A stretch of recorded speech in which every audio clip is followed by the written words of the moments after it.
sa akin ng Toblerone. Yung dark chocolate. Dark chocolate, 3 yun. Last trip si mechanic. Yung isa, tinago niya. Tinago niya sa puwet niya. Tapos, nagkulitan sila ni Mesman na, ay, ilabas mo yan, pulutan niyan. Ganun sila. Kaya tawa ako ng tawa. Kaming 3, bebe. Kaming 3. Kami pinakamaingay. Doon sa inuman. Iba yung banding namin. Nagkakasundo kami. I like them. That's why, imagine nung last ko na barko din, to be honest, or last, nakikiinuman din ako eh. Pero hindi ako yung uulit. Like parang, okay, nakainuman ko sila. Tapos na.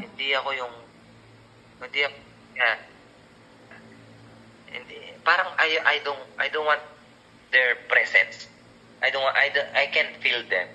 Pero this time, si mechanic and then si Mesman na kainuman mo. Ang sarap ng kainuman, imagine. Si Mesman na panay luto ng pulutan. Ang sarap ng pulutan. Isang dagdag points yun. Tapos si mechanic na makulit na palatawa kamukha ng dad mo. Pag tumawa siya, bebe, kamukha ng dad mo. Yung kakulitan niya, the way he tells story, talagang sasaya ako eh. Sinabi mo ba sa kanya na Nag-enjoy kamukha mo yung tatay ng asawa ko? Sinabi mo? Sinabi ko, akala nila nagjo-joke lang ako. Pero nung pinakita ko yung picture, nag-agree sila. He? Oo nga, no? Saan ka nakakita ng picture? Nag-agree sila. Ito. Pinakita ko sa kanila. Akala nila nagjo-joke ako. Kailan mo Sabi ginawa? ko, hindi, kamukha nyo. Kailan mo Hindi ako pinakita? Nung kami lang 3 sa kabina. Kasi, di ba, kagabi. kami lang lagi. Ay, 2 Kami nights lang ago. lagi. 2 nights ago. Kagabi. 2 days ago. 2 nights. Kami lang lagi 2 nagiinuman, nights. di ba? This time kasi may party eh. That's why marami kami. Pero nag-iintindihan. Yan, tulad nun, di ba? Parang si Uno, nakaka-out of place. Si Boson, okay lang man si Boson, matured. Pero like, siguro gusto din nila ako nakainuman and gusto ko din sila. Makita mo man yung chat ni Mesman. Makita mo man na iniyaya talaga ako. 3 lang kami, nagiinom. Pinakita ko pa sa kanila. Sabi ko, ito yung mukha nila eh. Wala akong pakiyan kung may narating man siya o wala. I just want to meet him. I just want his presence. Bebe, naalala mo ng piyesta, tawa ko na tawa sa kanya. Mukha akong tanga. Siya hindi man siya nagpapatawa, nagkikwento lang siya. Nakita ko sa mukha ng GF niya, nakatingin siyang ganon. Siguro nagtataka yung GM niya, ba't tawang-tawang to? May taong magpapasaya talaga sa'yo eh.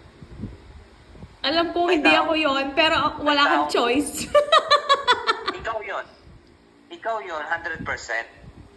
Pero usapang friend lang. Kasi merong loved ones. Merong friends talaga.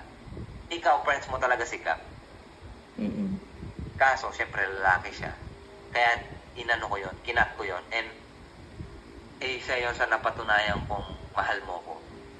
Kasi, nagpapasayo sa'yo si Gab and Kyla. Pero, kinat mo si Gab. Kinat off mo si Gab talaga, for me. Iba yung happiness nyo. Kambal. Kambal yung tawagan nyo eh. Pero, mahal na mahal mo ko. To the point na, who cares? I don't need Gab.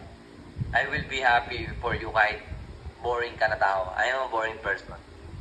And Hindi ka still boring. manage to become happy. Hindi ka boring. May mga bagay lang siguro talaga na buti hindi tayo nawi-weirdohan sa isa't isa. Mahal talaga natin yung isa't isa. Kasi dati tinatanong ko sa'yo, hindi ka ba nawi-weirdohan sa akin? Kasi kung pag nakita mo kami ni Gab, bebe, tapos pag kasama mo kami nila Kayla, weird kayo talagang dalawa, tong magkambal na to, gunaganon kami. Itong magkapatid na to, tingin ng mga tao sa amin, magkapatid. Tapos tingin nila, yung weirdness namin, malala. Yes. Iba. Kaya nga nagsiselos ako. Kasi hindi ko yun masabayan. Hindi ko magawa yung level of relationship nyo ni Gab. Mm-mm. Iba yung relationship natin. Iba yung relationship ni Gab. Kumbaga, talagang friendship yun. Friendship. Kaso lalaki siya. You are in an opposite gender. That's why, hindi kayo pwede. Mm-mm. Kaya, in a way, nababasa ko din yun sa Reddit na